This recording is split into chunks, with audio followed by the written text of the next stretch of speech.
For those just starting out, to those who built their reputation.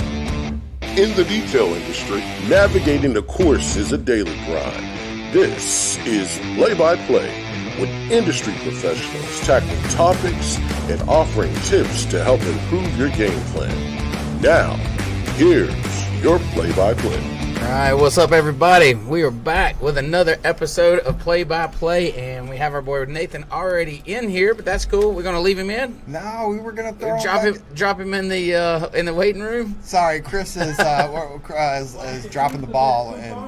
Oh, he's coming in on two lines. All right, listen, we are going to do our little intro, Nathan, and then we will talk to you in a minute. All right, listen, so now everybody knows who we have on. That was fun. Yeah, that was fun. Anyways, Nathan Warren with FrontLineShine, been in the industry for years and years and years. We are wrapping up our influencer series with him. It doesn't get any better than that, right? I know, we're ending on a big pop, man. We really are, man. Yeah. He is awesome. And when it comes to marine detailing, I mean, he's like the godfather of marine detailing. Right. You know, and, excited to kind of dig deep on that. Dig deep on how he feels about the industry. I think he has a unique approach and thought about it. And because he's old school. I mean, he's old school, dude. Yeah. And he's kind of, it's raw. You get real emotions, and I think that it's cool to have somebody like that on that just speaks from the heart, and it's not going to sugarcoat it. That's right. We're going to we'll absolutely hear it from him, and really excited about that. And on top of that, you know what else we're having? It's always the play-by-play has the hacker hack. Absolutely. Right, and it's synonymous with play-by-play. So anything special about it, or you don't want to give it away, or what? Well, so no. I love to wear Crocs, right? That's kind of my thing. Crocs and socks. Crocs and socks. Yeah, I've noticed it around the office. I mean, I've rolled my eyes a time or two. And you can keep rolling them. It's me, man. That's what I do. Well, you didn't know this, but those Crocs can play a double duty when it comes to working out in the shop. Well, so me and Jessica had made an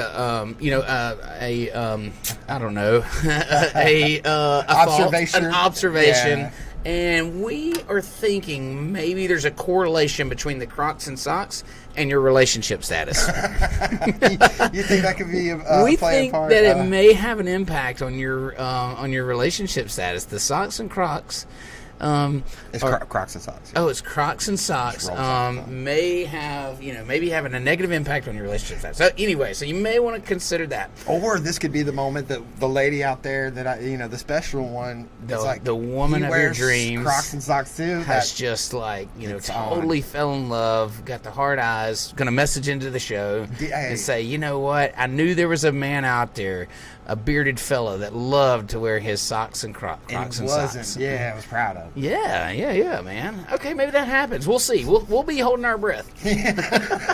All right, listen, but before we get to all that, I want to talk a little bit about something. I want to talk a little bit about marine detailing. So, obviously with having Nathan on, we're going to get to dig deep down there. But, when we talk about business and adding services and adding different things to your business, different vehicles are an option too. Service. Yeah, absolutely. And just like with different services, such as TIN or PPF, or something like that, it's a learning curve. Right. And marine detailing is no different.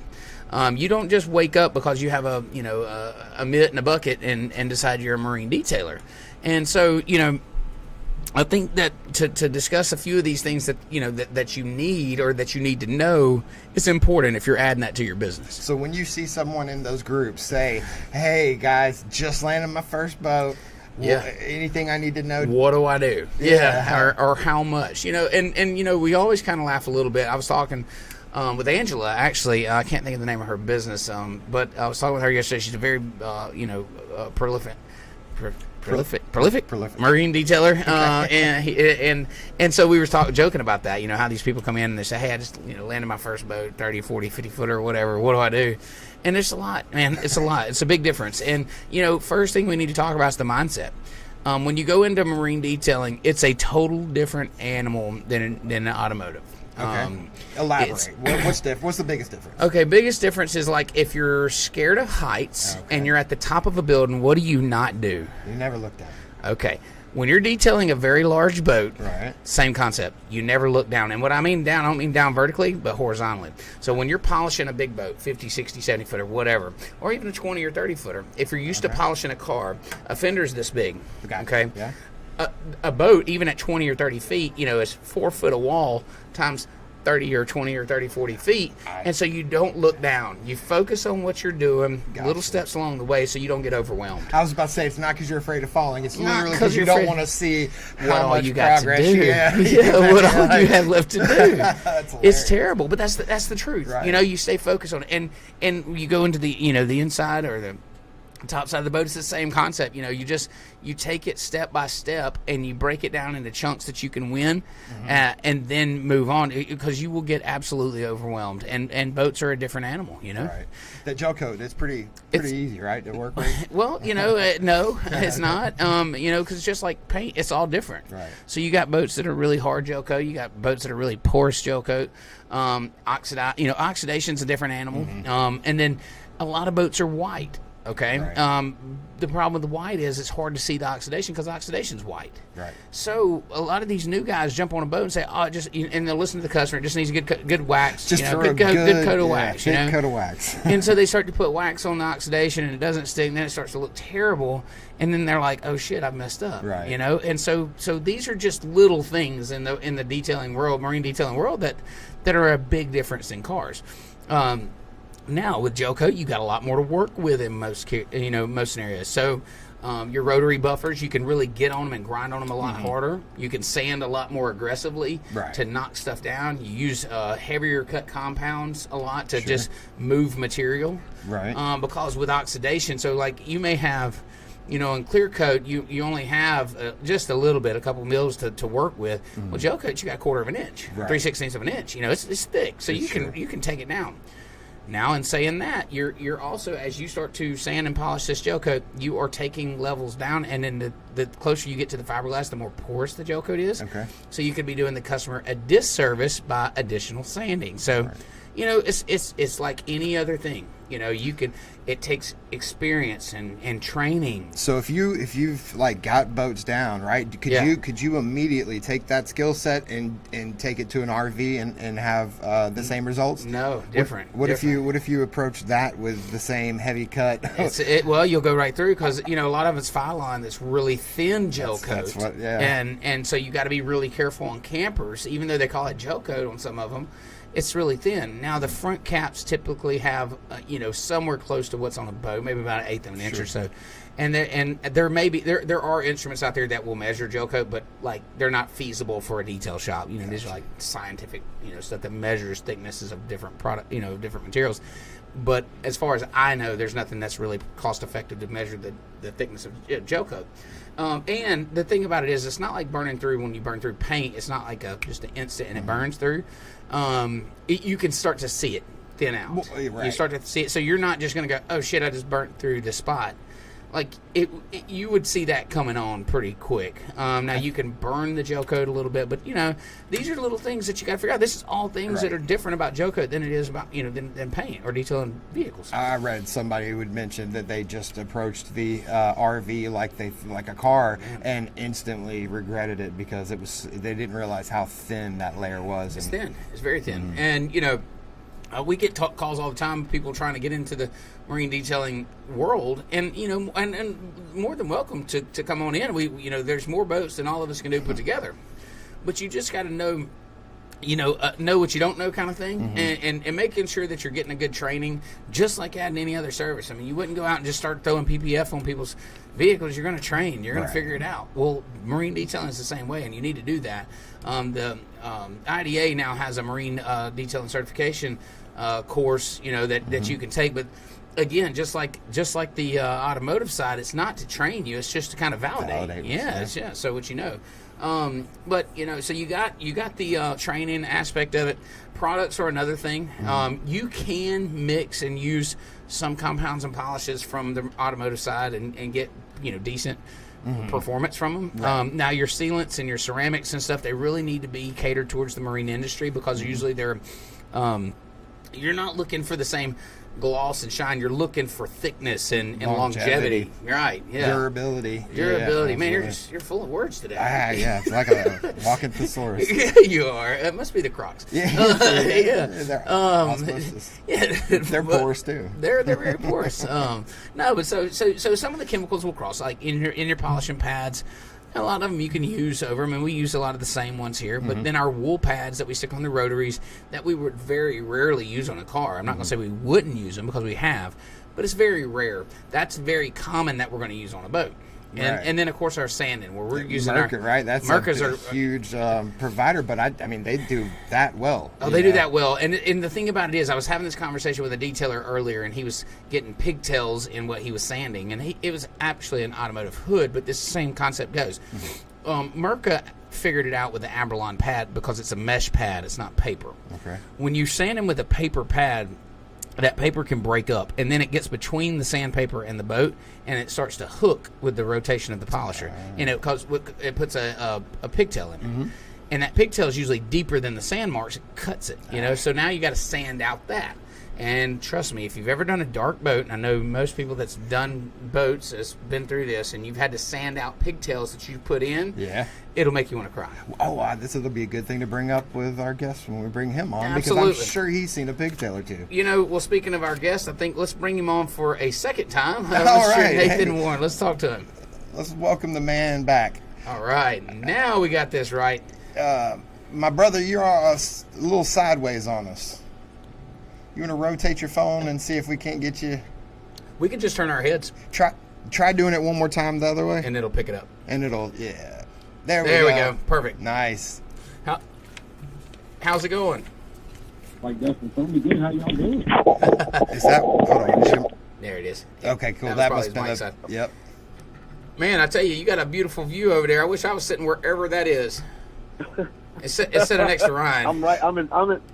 I'm in St. Pete eating my lunch on my girl's patio. What have we done wrong? Every time I talk to he's got a palm tree in the back. Last time it was Jamaica, and then I talked to he was, anyways, I don't even want to think about that again. I'm sitting at work, and he's like having a meeting in Jamaica. I got to look at this guy, man. What but the hell? Let's keep it real, though. When I'm sitting like this, I'm not making a house of money right now. That's right. Where I messed up. See, you young bucks, the young Dustin's got that residual coming in. You know what I mean? They're smart. It residually goes out, too. Right. I already know. Man, I know. It doesn't have a home. It just kind of comes in and out. Right. But you know what? It's fun trying to keep a little bit in the middle of it. Right. All right, so look, man, this is your first time on the show. Kind of give us a little bit of intro about you. Most people know who you are. I mean, no question about it.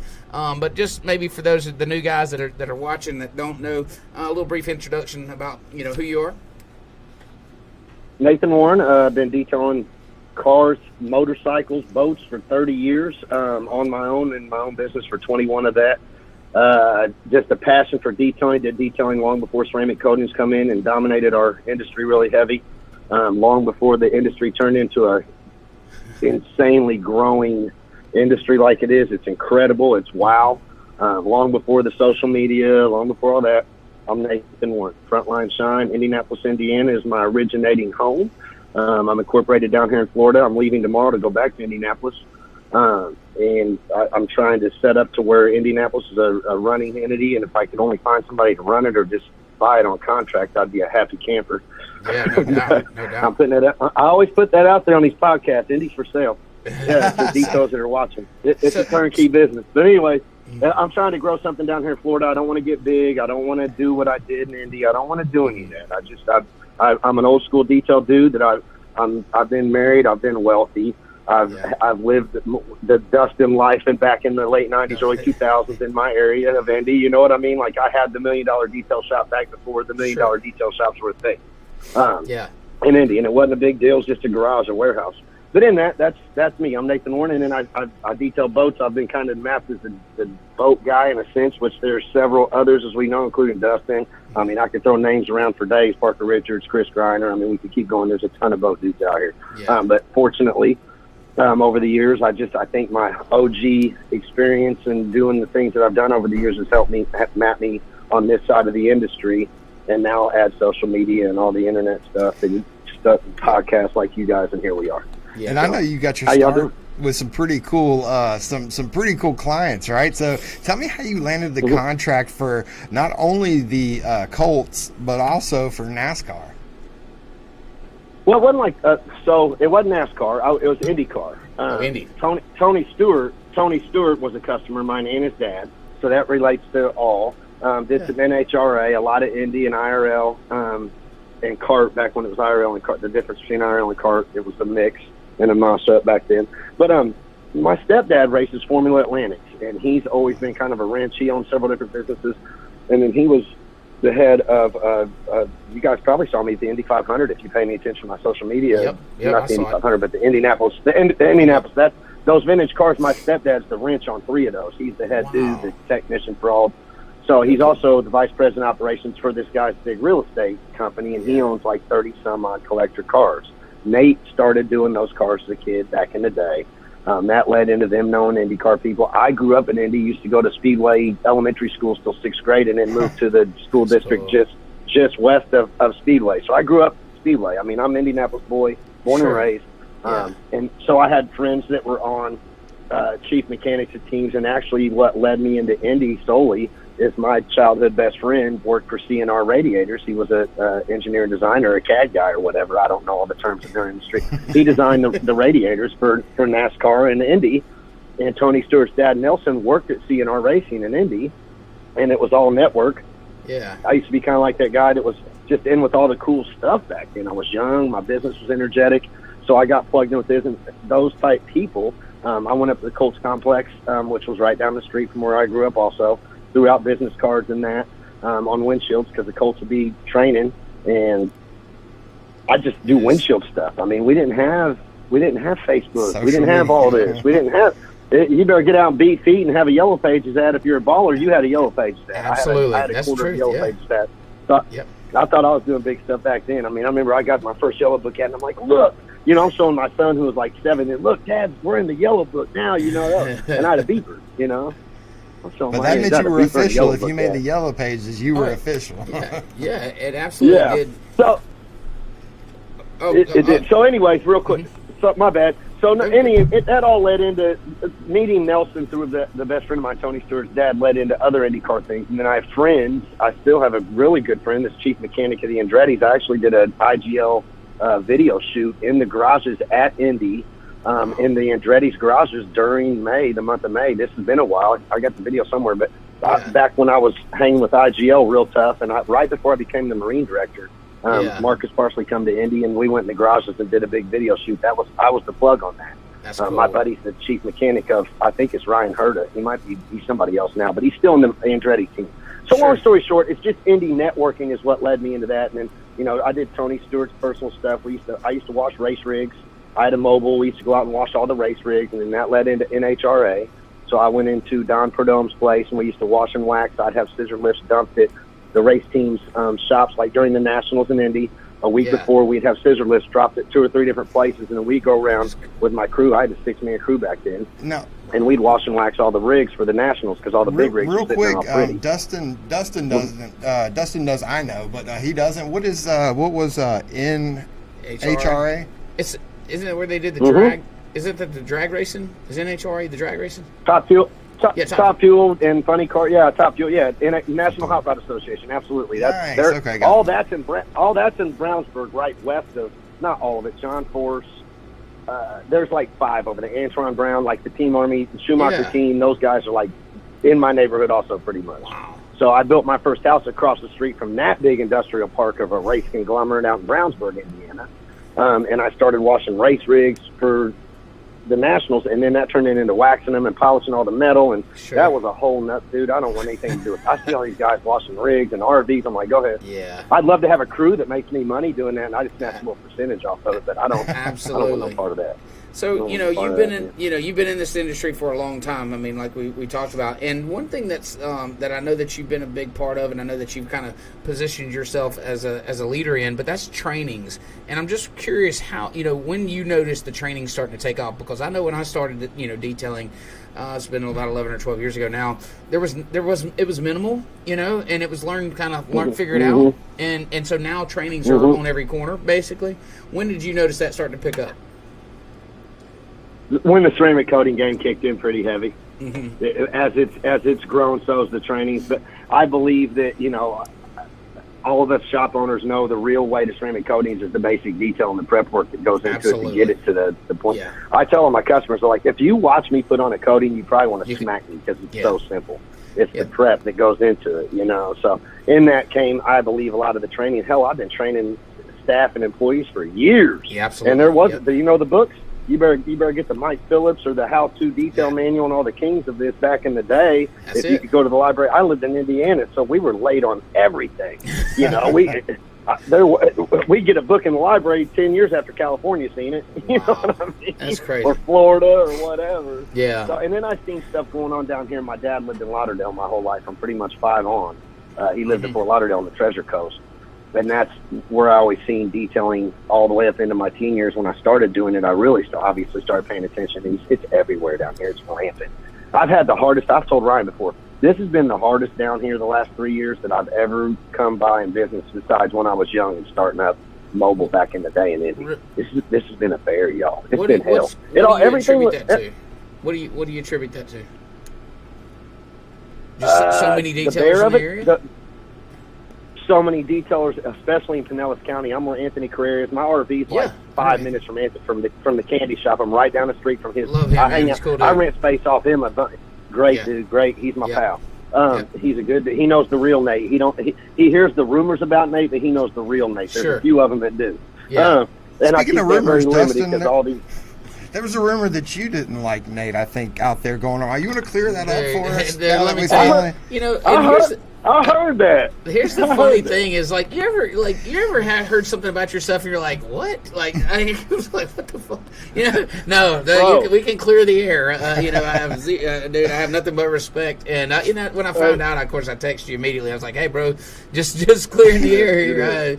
I respect everything that you've done, and I followed in your footsteps. I feel like I've looked up to you and have nothing but respect. Yeah. Well, mutual. Just like Grinder's younger than me, and he's a super great pal of mine outside of business. Like, he's a good buddy of mine. He's taught me a lot about just shaking and baking, dude, in general. Like, wow. I mean, he's only been in business. He's been doing this 10 years. I've been doing it 30. I'm like, and I'm not going to lie. I've been kind of that old Clint Eastwood style dude on some of these YouTubers and these cocky little arrogant dudes. I'm like, bro, I'll be an asshole till you don't. You know, and I'm sorry about the language. But the people like Griner, it's like, people like Griner, people like you that reached out to me. I'm old school, man. I don't believe in this pitter-patter, panty-grabbing crap. Me either. And toughness behind his keyboard. No, I don't do that. That's why I get along with Detail Billy. I could name a slew of names that I get along with because we're on the same page. I don't do that shit, man. No. I'm real. I'm old school, and I speak my mind, and I love that. And that's, I don't care if you've been doing it a year or 20.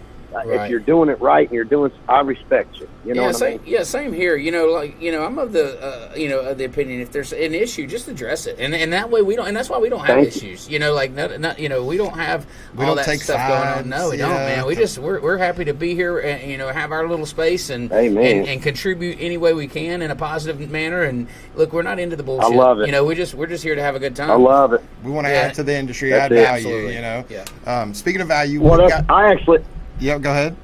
Real quick, I've shown friends outside of the industry, because I got good, close, obviously, childhood friends. I know, Dustin, you do too, that knows what you're doing hands-on because they're close to you. You know what I mean? They know your industry well because, obviously, I'm obsessed with this. I believe this shit, so I'm always talking about it. You know what I mean? My friends say, take the batteries out of Energizer over there, shut him up, clock him out. You know what I mean? And I'm better as I've gotten older. I just want to chill. But in that, where was I going with that? Shit, I brain farted. We just started on a conversation with that. At the beginning of that sentence. We're just talking about, you know. I show my friends. Tell me I'm having a good time. I show my friends all the time the passion that y'all bring. I say, like, I show my girl. She's in there right now watching. I showed her. I said, look at their setup, because she didn't go to SDC. Yeah. I said, look how they bring the whole damn, like, they bring the party, dude. Yeah. They bring you guys and Rotafest, Jody and they're great dudes. The MC, and you guys keep it going, man. I love it. You guys brought a new energy to the industry that I love. You guys, people like you guys, that new blood, that new wave, that new shit. I love it. If it's positive, bring that. Well, we appreciate the recognition, but that's what we're all about. I mean, and that's natural. It's not a made up shit. You know, like anything that we do, I want to be up there. I want to be, you know, authentic. That's just my passion, and I want to be great at whatever we're doing, and I want to stand out, and I want to be there at the top dogs, and, you know, I enjoy it, you know. So So we started talking about marine detailing. I know you've done it all. But when we talk about the difference in auto and boats, and say maybe somebody's on the fence about making that switch, what would you tell them, what to expect in making that transition from an auto detailer to a marine detailer?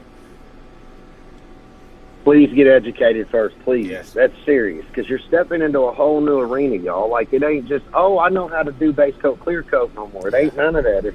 And then you're stepping into a clientele that most of them are pretty type A OCD dudes. Yep. That's their baby. That's their pride and joy. So you better treat it as such. You better act like it's yours type thing. Yeah, they know every square inch of that boat, too. That's the truth, man. That's most of them. And then there's the ones, Dustin, as you know, and Ryan, you've seen it hanging around the shop now as long as you have. There's the guys, they party on that sucker all weekend, and they don't give two shit. That's why I got easy in and FrontLine. Drop it off, take care of that all. They don't care. And that's cool, too. But for the most part, it's a different market. I suggest getting educated. No, it is.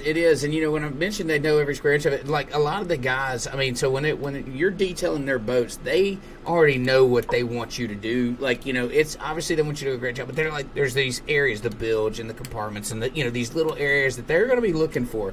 And a guy that's new to it in the industry, coming from automotive, that's, maybe has to do around the gas cap, but you've never done if you've done a bilge or an engine room or anything like that, it's a lot different than the gas cap. Right. And there's a lot very much. A lot of there's crevices and there's and a things lot, to, and to so mess those over. That's a good point, Dustin. You can relate. Here's what I tell everybody in all my training is you're used to like detail book. You said of small size, medium size, large vehicle, whatever. Yep. Dude, boats. You can have I'm just going to use one. Cobia center console. There can be literally 5 different models under that Cobia center console. Absolutely. You know what I mean? Like that.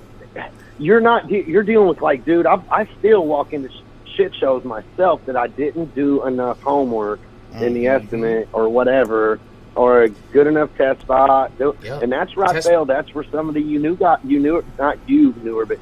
that are watching. You guys do stuff a little different. Like, I'm old school. I'm like, I'll tap the hammer there and it'll come out fine. And then I'll get on the job. Sometimes that works, and sometimes I'm like, damn it, why don't I do a test spot like this young buck? Yeah. Or why don't I do a test spot? I do test spots, but sometimes I'll look at the job and be like, I'll nail it. And then I get buried in it. It's like, shit. Yeah. So when you're going into boats, man, you're dealing with some boats are painted, some are gel coat. Some is real porous gel coat. There's different strands or types of gel coat that you're dealing with. I mean, it's a variable thing. Just like there's GM black paint and there's Dodge thin paint, there's Tesla. I mean, there's same variables in both on a whole different scale. On a much larger scale, and just like you said, and then test spots, it's funny on test spots, and we're guilty. I mean, we see something, we've done this boat, we've done it 100 times, or this style boat, it just needs, one step, whatever. But, you may run the test spot on one side of the boat, and it's not the sunny side, and then you get over, and so the other half of the boat's a different boat. If that's the more sun-exposed side, and now it's chalked, so, like, there's so many complexities. So trainings is it's a huge part of what you need to do when you're trying to make that transition. Yeah, and speaking of trainings now, Correct. You are extremely active with the IDA, right? So you get to see detailers on entry level, right? And are you noticing any differences with the guys now coming into those trainings versus, trainings 10 years ago?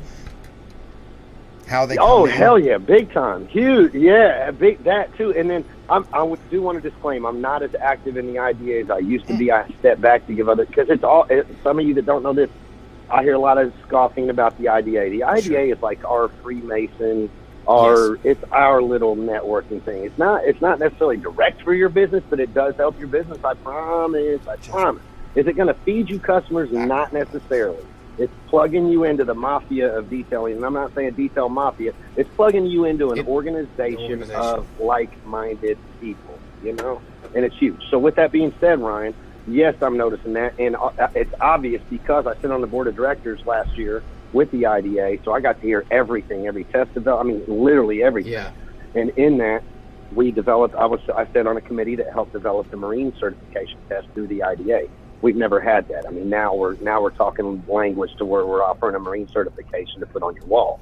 So that's showing there's change, there's growth. There's also, I help, and I'll tell you what, I won't take much credit for this. I literally just sat I didn't say shit on the committee that helped develop the motorcycle test. Y'all know motorcycles are really, truly my passion. Sure. But bike tailing out of Miami, I don't know if anybody follows bike tailing out of Miami. Yeah, they're one of our detail bookie customers. I mean, and dude, you want to talk about great people, he's a great dude, A1. He wrote that test. And if you guys go read the motorcycle certification test, you're like, oh, damn, you better bring your A game. Believe me, I spent a lot of time with him building his packages, and when I tell you the extensive nature of what all he's done, super detailed. It's awesome. Yeah, and he's killing it, man. He makes Type A. He makes Type A and OCD people look unorganized. Like slouches. That dude's on his game beyond. Yeah. That's like, whoa. Yeah, that's the truth. So we noticed some of your trainings at STC or in another area or other events. They're intense. How do you feel? Like, I mean, you're a direct guy, and I love that. By the way, I think it's cool as shit. That you don't dance around. Thank you. That's me. That's me. And dude, I love it because you don't have to worry about like, well, is he just agreeing with me or something? Like it is what it is. But have you noticed detailers? When you're in a training and you're as direct as you are, like shadowing backwards, or they just embrace it and jump in there with you, and Some do. It's mixed. Well. Here's an example. I'll use this example as the last class. So, and I had all my attendees at that last class, the last SDC weekend were cool. Like that was my favorite. I think that was my first real standalone like frontline training class that I didn't go for IGL. Like IGL flew me to Boston to train a boat dealership and all that. When I was with him, IGL we did a lot of cool stuff together. Sure. Onyx and I have done some cool stuff together so far. Great. But it was my first like Buff and Shine, Onyx. Everybody backed me. They threw their goodies at the table. ADG, Auto Fiber. Let me put them all out there. I don't want to miss any. Marine 31. We want Detail Bookie to be on that list for the next one. Detail Bookie's going to be there. I'm just putting that out there. I'm all about it. So, everybody I'm trying to design a training that has, what I use. These are my guys. Here's my people in that. If you use it, you do. If you don't, you don't. Whatever. I'm just influencing it a certain way or whatever. So in that it turned out beautiful. It was like, man, everybody's great. But I'll use Melinda and Kane gambling. Sorry, guys. Sorry. Kane is now subcontracted for me. He lives 2 hours north of me. Never met him. Didn't have him much friends on any social media. Sure. There was this connection there that was made. It was cool. I like meeting people that I'm trying to get subs in my shop. I don't want to hire employees. So if there's people like Jason Gale with Daryl that left his shop, I've been praying and looking for something like that. Literally, like praying it into existence, hardcore. Like, awesome. God, bring me somebody. I can't. You guys see me. I can't run my shop like I'm running. I can't. I'm 40-something years old and starting to have health problems, and I try to stay healthy. Like I just ate a Thai bowl. I try to be healthy, man. So in that, he called me the next week, like right after the SDC training, and here's what I was going with the whole, or some people kind of a mouse and some are a cat or however you want to describe it or whatever. I think that's a great analogy. He was a pistol. Yeah, he was a pistol. He was ready. He was ready to go get it. Yeah. Mama was more timid, standoffish. But she's the one that started she was more standoffish, quiet. But they both have come around in that they're not ceramic coating certified. They are now. They got my house coating. They're certified on the start, and I'll get them into other stuff. There's so many other options. So in that, they're running it out of their garage. Their whole story and marriage is revolved around detailing. They met at their first detail shop they worked at for somebody else years ago. She's his rock. I mean, their story's really neat. So they're doing it out of their garage at home. He calls me the next week. He goes, "Bro, I'm fired up." He's on fire. He's like intensity level Nate. You know what I mean? He's on fire. I'm like, okay. I like this dude. Okay, you got a story too. I'd much rather help the underdog than the guy that had it handed to him. I'm big on that. So Kane called me up out of the blue. He goes, "Bro, I'm coming to your shop next week." Well, just so be it. When I'm home, y'all see it's incredibly insane. By myself. I'm by myself, y'all. Yeah. It's crazy. So I've literally prayed this dude into existence. So he's like, "I'm coming to work free." I said, "The hell you are." I said, "Do what?" He's 2 hours north of me from Indianapolis. Yeah. I said, no. I said, nobody works for free. I said, and the way gas is, I said, I need help right now. So just get your butt down here next week. Let's see what happens. So he come down, excuse me. He's been mostly from a production style shop, old school detailing. He's got the basics to a T. He can run machines. He can run rotary. He can do all that. Yep. So he come down, and I put him in a hotel for a few nights. Great dude. We're on the same page as far as detailing. His passion's on fire. He wants to do this. And then, like, to me, I'm in my shop every day. So it's an old IndyCar facility, so it's clean and it's neat. To me, it has potential to look 1,000 times better than what it does. Yeah, I have all these visions, and I never get them, So, but it's making money, so I just kind of like, okay, it's working. Just leave it the hell alone, Quit tinkering with everything. Yeah, I'm not good at that part yet. So, I'm not either. So, but here's the deal, too. I'm kind of in a limbo because I'm subleasing off a good buddy and 20-year customer of mine. That he's leasing off John Menard. He owns the IndyCar teams, and it's his old IndyCar facility. He owns hardware store. So I might not be in that building in another year or two, which is an absolute bummer. So I'm kind of standing still and putting money into it. So anyways, Kane come to the shop. It's all going to work out. His girl was super timid. He wasn't. I've had a mixture of both to answer your question. And now Kane is actually, he's going to be a subcontracted employee at FrontLineShine 3 days a week. And I'm, as part of the contract, I'll put you in a hotel those nights too. So his wife's going to stay home and do like interiors and basic paint corrections up in their small town. And then he's going to float back and forth and make money off me as a sub, and she's going to keep the fort down. So, and if it works out, they're talking about they'll close that, keep a satellite garage from a friend or family member up there and move to Indy and take my shop over. And I just want to skim something off the top, and I want to get down here. That puts you where you want to be, man. I love that. In Florida. Yeah, right? Yeah, exactly. Well, look, man. I'm a jiggulator. And see, here's where I'm fortunate, too, as opposed to most details. I'm sorry I'm a talker to y'all. Bad. Yeah. My son's grown. My son's grown, and I'm a grandpa. Like, I'm living the life that my friends were living fresh out of high school. I had a kid my senior year of high school. So I'm doing all my shit now. Everybody's like... Yeah, everybody's like, how's he doing all this? I'm like, I'm doing all the shit I and I say, you're living your best life, dude. There's no doubt about it. I think I want to go help him detail. I think I'm headed south. Hey, come on. Yeah. That's what I'm trying. Honestly, guys, and I want to put that out here, and I'll shut up and let you guys ask some questions. You're good. I'm trying to build a network while we're on a big podcast here that has a lot of attention. I'm trying to build a network. I want people to understand me.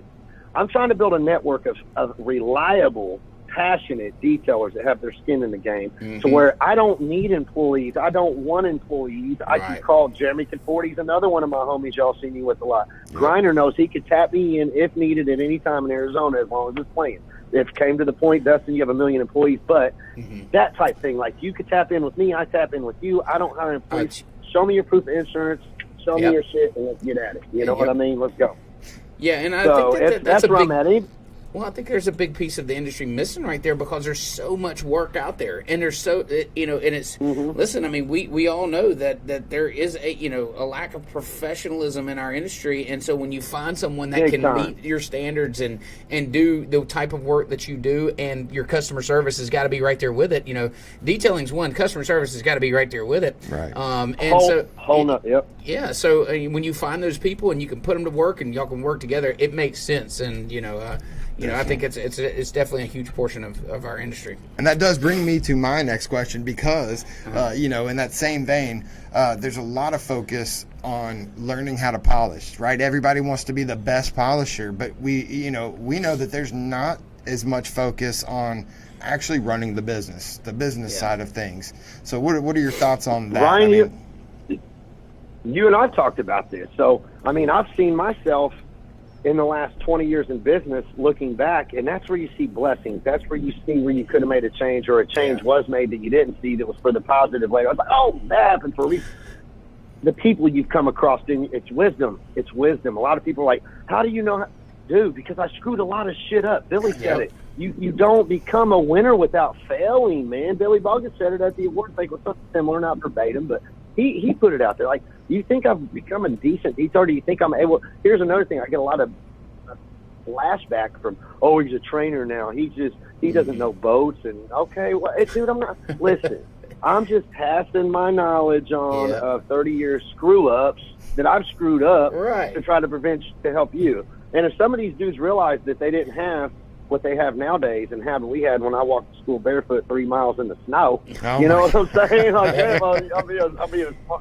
I'm being a smart ass. But no, like they have so many tools and so many distributors, so many manufacturers and distributors now distributing on the streets to their shops. I mean, we have one truck come through every couple of weeks that had a couple different pads, a couple different compounds and puzzles.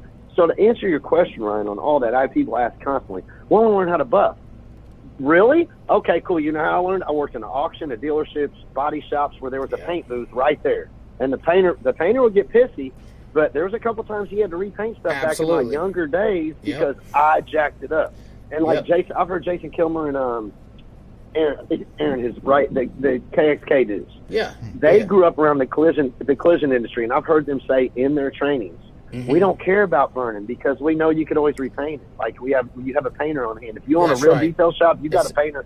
You got a painter buddy in your pocket. You got that right. I promise. Oh, I need to hear about that.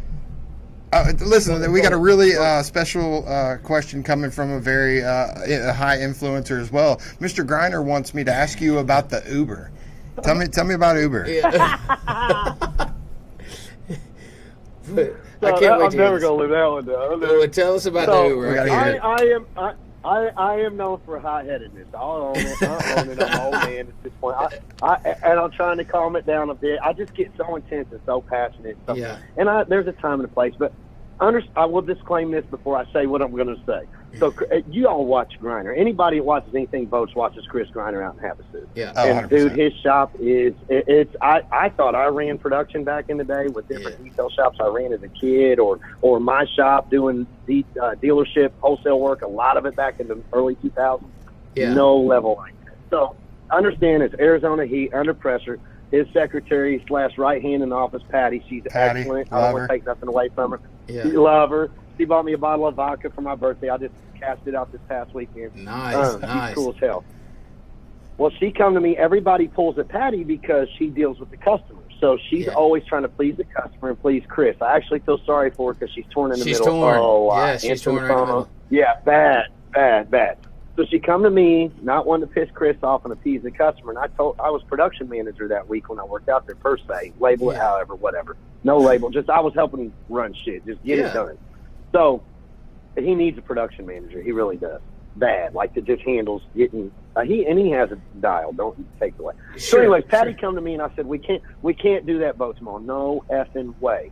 And I'm a mental head case anyway. I had it programmed in my head X amount of days that I was working for Chris, and then I had X amount of F off days after that. Yeah. We were gonna go. Yeah, that's how I do it. A lot of people see me online like doing this right here while I work the last 2 days. I mean, I do work. I do. I bust my ass real hard, and then I go real hard, and I go work real hard, play hard too. We know all about it. Yeah, know all about it. Yeah. So in that, I already was programmed. I told Patty, no way, I'm ready to go to do the street fair. They have a big street fair where he sets up his booth. His wife he sets up. It's cool, man. It's his vibe. That whole shit out there is a whole nother level. We've got to go. So anyway, you have to, hands down. You have to go out.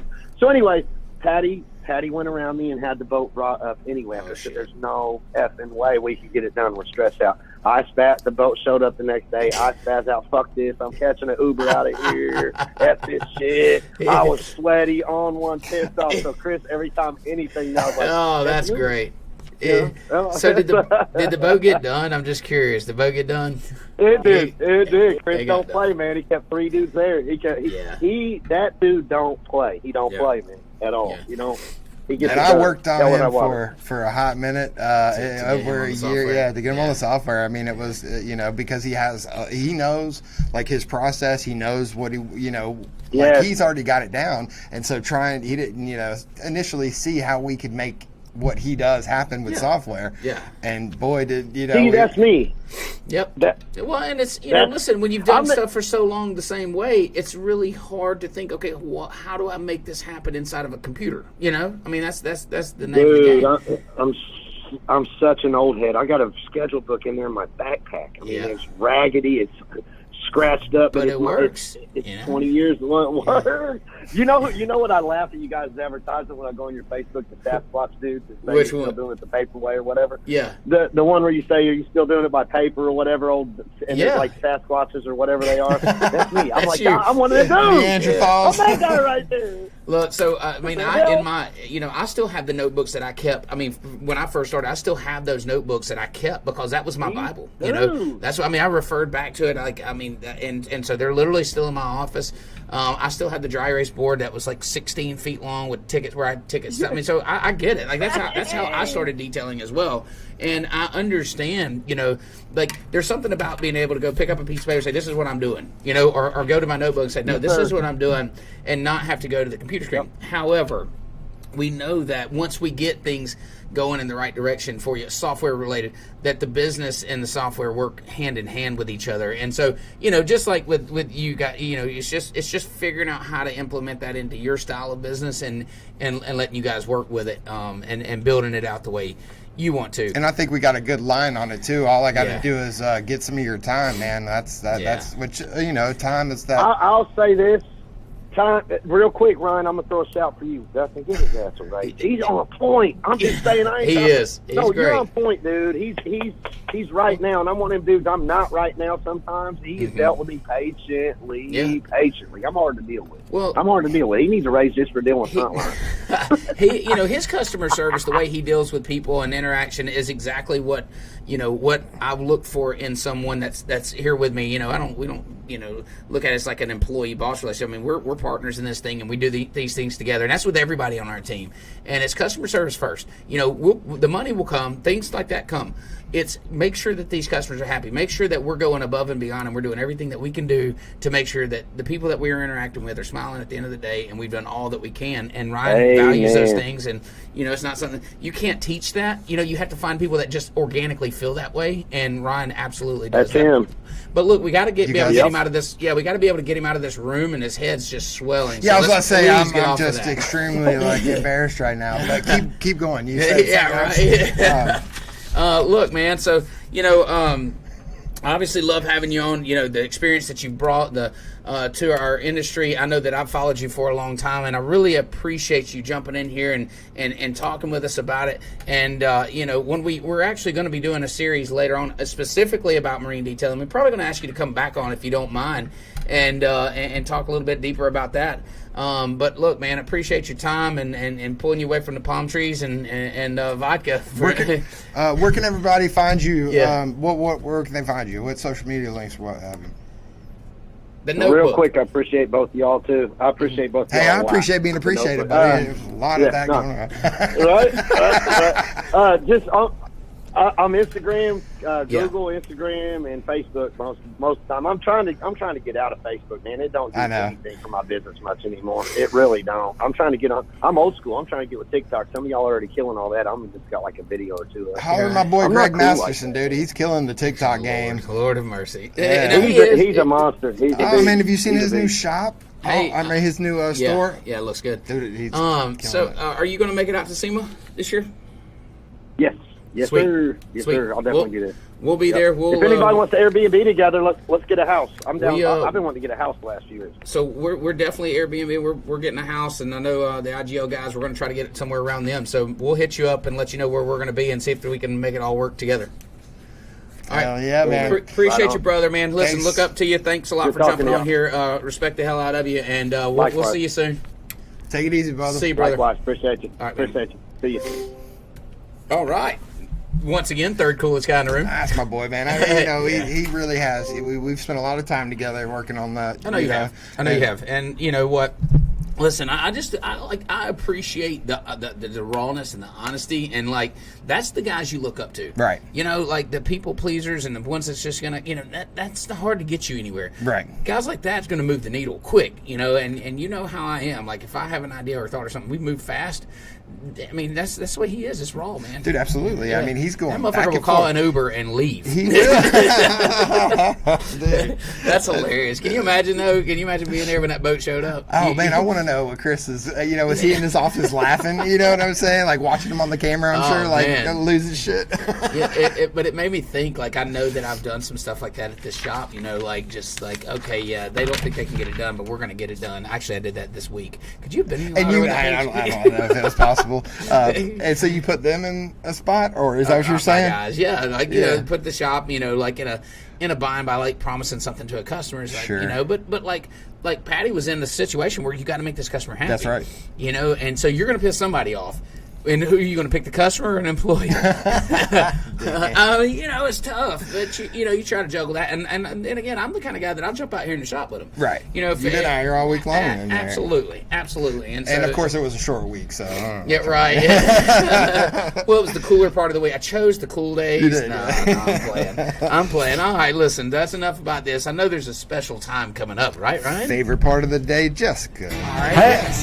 That's correct. Or heck. All right, man. So listen, this is something that is very true to my heart. Okay. People rag on me all the time because I'm notorious for wearing Crocs, and not only Crocs. I mean, I go all out. I wear Crocs with socks. You own it too. 100%. You're proud of your Croc. Well, I mean, I've actually started. I feel like a trend in the last, year or so. It's really picked up, and I'm, Yeah, I mean, Did I have a lot to do with that? Who knows? Probably. Maybe I so. think it's safe to say. well, guys. Now Crocs are not just going to be a high form of fashion. Yeah. It's also going to be helpful for you in your shop. All right. So Chris is showing us how this is all related, right? Yeah, man. So you guys know that those tips for your pressure washer, they get lost all the time. And so what are we going to do? How are we going to keep those things right on hand? Well, I say right on hand. What I meant was right on foot. Oh, okay. That's okay. right, Look, guys. Listen, Chris is just cracking me up with these videos that he does. and he it looks like he may have lost a tip. So I'm assuming, I'm just going to jump ahead here and think that the Croc is going to help you keep up with the tip somehow. Bro, it was made for this. Yeah, look at this. Oh, look at this shot. Okay. No, not tips in the Crocs. Yeah, so it's just like it's just like your Croc jewelry. Right. Well, this is detailer's Croc jewelry, baby. That's how we get down. So basically, they've taken the tips and they've stuck them in the holes of their Crocs. These are your Crocs. These are you're wearing today. Yeah, right? I wore these to work today and not for this segment. Look at that. Listen. Oh, look at that. I'm just going to be honest. I think we're struggling with Hacker Hack. No, I'm kidding. No, I was just looking for a reason to get my Crocs in the shot. This is awesome.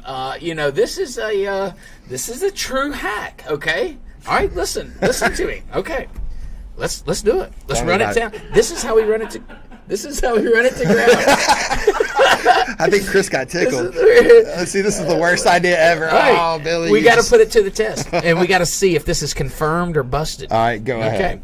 If you're in the middle of the woods, okay, and all you have is your power washer, your Crocs, and a tip. Well, you must have a power source for your power washer too. So power washer and a water supply. Okay, there we go. And you need a place to store your tip so you don't lose it. Yeah. Put that bitch in the Croc hole. It'll go. That hack is confirmed. Hack is confirmed. It is a hack. I almost said myth. All right, yeah. Oh man, I don't know, Desmond. I missed you, man. We were down shooting shop talk with a friend of mine. Me and Chris and Jessica. I hate I missed you, brother. Maybe you catch us on the way back through. Listen, that's going to wrap up this episode, but it's also going to wrap up our series on industry influencers. And then we're going to take a break. I think next week, and potentially the next week we may show an older episode or we may show something different. But we're going to be down at Dolphin Island Fishing Rodeo there as our retail store, and we're going to go enjoy a couple weeks where there's no podcast, and we're going to come back with a bang. I promise you, this next series, y'all are going to blow your Crocs off. I love it. You didn't know where I was headed, did you? Be blowing my Crocs off, bro. Yeah. I put them in 4x4 mode. That's where you put the little back strap on. Listen, just want to shout out to all of our viewers. We appreciate the support. Guys, keep those comments coming in as far as Hacker Hack. They just keep getting better. Chris, you're doing an excellent job on video. Jessica, you're always doing a great job producing the show. All of our guests that have been on, we really appreciate you guys taking the time seriously out of your day. And then the viewers to support for all the show. Millions of viewers out there that watch us, regularly. Ryan's mom, listen, we really are appreciative of that viewer. Dustin's mom. My mom is a big fan. She's a big fan. My daughter got a Facebook just so she could watch the. Really? No. Oh man! All right, listen, that's going to do it for this episode of Play by Play, and we will see you guys next week. Peace.